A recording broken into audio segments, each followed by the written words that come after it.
Hello! On the 31st of March in 2022, the 2002 technical demo called pre-release 2 was published in a VK fan community. It was requested from the IPL, and they generously shared the version only the publishers had seen previously. And yeah, I know that I'm late with this for nearly 3 years, but I myself learned about it only the day before writing the script. And also, I found nearly nothing about it on YouTube except for a video by some girl just vibing in Pathologic for a living, apparently. So I decided why not? The demo is called The Plague City. It's rather short, and a lot of elements are recognized as prototypes of stuff from the final build. Despite that, the demo vibes at a very different frequency than the final game does. You know how old games are often liminal and kinda unsettling, even if it's not their purpose? Well, the pre release versions are even more than that. Dreamcore fans, just look at these backgrounds waiting to be filled with flying eyes and angel wings and flying eyes with angel wings. Returning to the recognizable elements.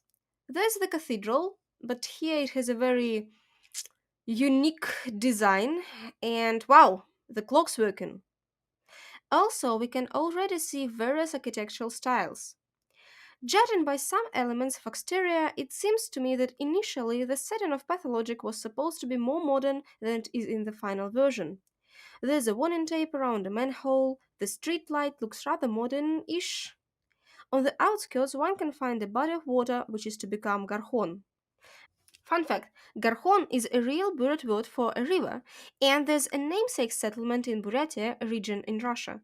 Which shouldn't be very surprising because the culture of the king is loosely based on the Buryats, but I've learned about it right in the script, so you have to learn about it too. The sky here is a spooky dome covering the area. The player can go out of it, but there's nothing to explore. Just vast, empty space of low quality textures with no sound apart from.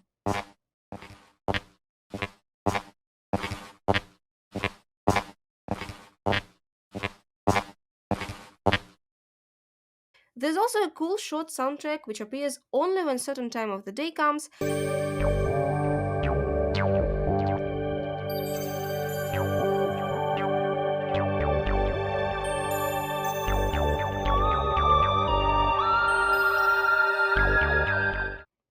And in the game files, I even found two sounds of a rustle of Maria's dress. We can move using arrows, WASD won't work here.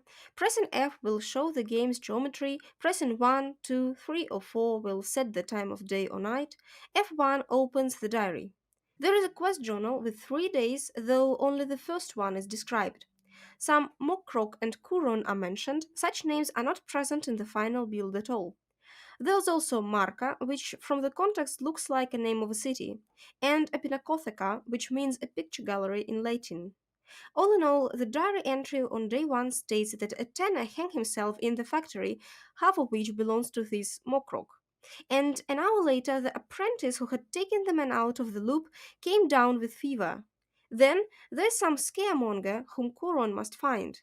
He also must find whether the scaremonger had any contacts with either the tanner or the apprentice.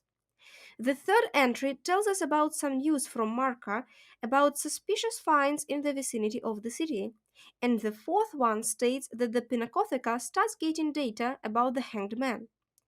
There are also day 2 and day 3, but no information about them given. The player is the bachelor. He has some medical devices in his inventory, but none can be interacted with, though the description is rather interesting and tells us something about the player character. This is a big cartilage scalpel. Usually it is used to cut cartilages, but one can use it not only for its intended purpose.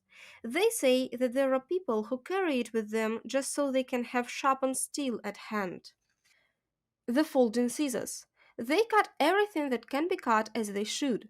The folding design allows to fold them to the size of a ring and hide them, for example, behind a cheek.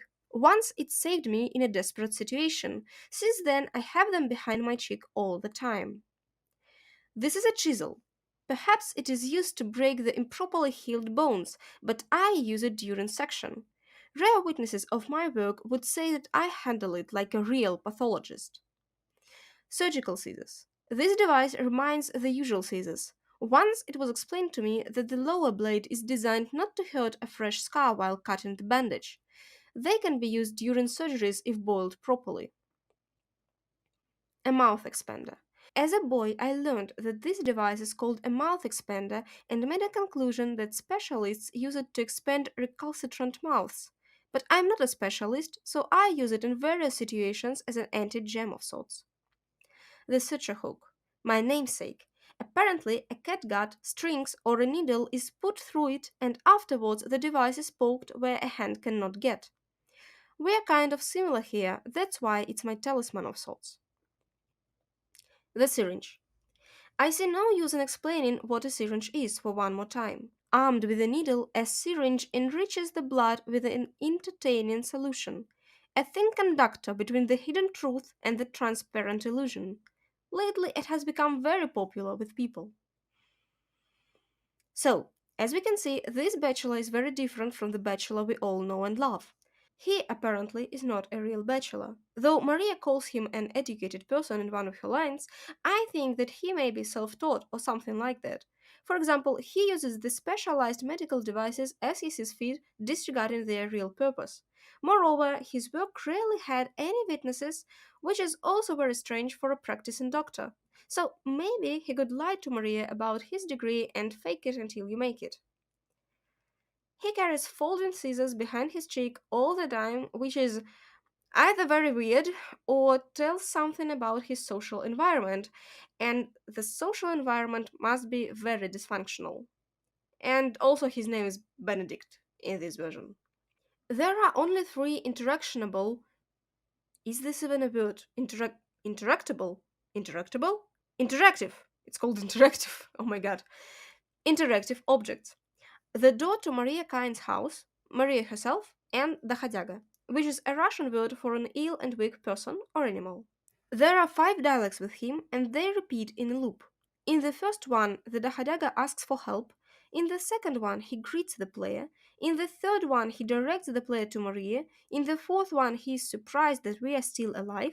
And in the fifth one, he asks where the cemetery is. Most of the answer options are mean, and we can already see Daniil Dankovsky's bitchy attitude forming. The dialogue with Maria is more informative. Her first question is whether the player forgot something, which shows that we are in the middle of some story. Maria is no less bitchy than the Bachelor in all of her dialogues.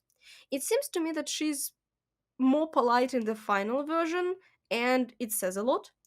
Physically, she's quite different from the final version, and there are no those flower nipples on her dress. Thanks God. There are three topics in the dialogues with her. The first one is about the bachelor's purse. He says that he forgot it on the shelf in her house and now needs it back. Maria, in response, tells him that she'll have his arm cut off if he's lying and promises to leave his tongue for the next time.